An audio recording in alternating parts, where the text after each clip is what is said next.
ఆంధ్ర రాష్ట్ర మత్స్యకార సామాజిక వర్గానికి మేము తెలియజేసిన విషయం ఏంటంటే, ఆంధ్ర రాష్ట్రంలో గత ప్రభుత్వం తీసుకొచ్చిన ప్రాజెక్టులకు సంబంధించి సుమారు 6 ఫిషింగ్ హార్బర్ తీసుకురావడం జరిగింది. అందులో సంబంధించి నిజాంపట్నం అమరావతి రాజధానికి సంబంధించి దగ్గరగా ఉన్న హార్బర్, నిజాంపట్నం హార్బర్ సంబంధించి గతంలో 450 కోట్లతో హార్బర్ తీసుకురావడం జరిగింది. హార్బర్ సంబంధించి సుమారు 230 కోట్లతో ఈ ప్రాజెక్టు అభివృద్ధి జరిగింది.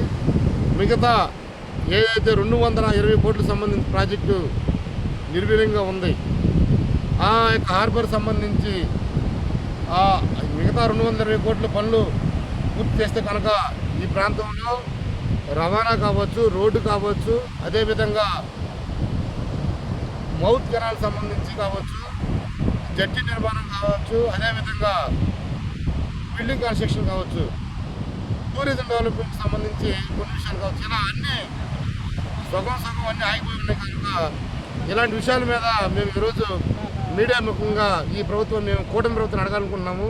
దయచేసి మిగతా ప్రాంతాల్లో ఏ విధంగా అయితే డెవలప్ చేస్తూ ఉన్నారు, జువద్దిని కావచ్చు, బహుశా తడ నుంచి ఇచ్చాపురం వరకు 6 ప్రాజెక్టుల్లో ఇది నిజాంపట్నం హార్బర్ సంబంధించి కూడా మధ్యలో ఆగిపోయి ఉంది. కాబట్టి ఈ ప్రాంత మత్స్యకార సామాజిక వర్గం తరఫున మేము కోరేది ఏంటంటే, మా హార్బర్ను కూడా పూర్తి చేసి రాజధానికి అతి దగ్గరగా ఉన్న ఈ ఫిషింగ్ హార్బర్ని డెవలప్ చేయడం వల్ల మత్స్యకార సామాజిక వర్గాన్ని పెద్దపీట వేస్తుందని చెప్పి మేము కోరుతా ఉన్నాము.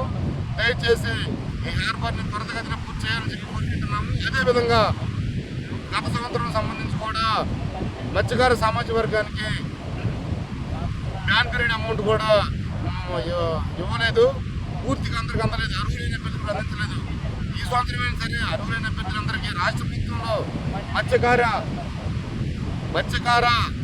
వృత్తిని అందించాలని, అదేవిధంగా మత్స్యకార గ్రామాలకు సంబంధించి అభివృద్ధిని ఈరోజు రాష్ట్రంలో ఏదైతే ఉందో విదేశీ మారదేవి ఎక్కువగా ఆర్జిస్తాం వల్ల మత్స్యకార మారదేవి నుంచి ఆ మత్స్యకార గ్రామాల్లో రోడ్లు కావచ్చు, మౌలిక వసతులు, తాగునీరు కావచ్చు అభివృద్ధి చేయాలని చెప్పి ఈ యొక్క సోషల్ మీడియా మీదుగా ఈ యొక్క కూటమి ప్రభుత్వాన్ని మేము కోరుతూ ఉన్నాము.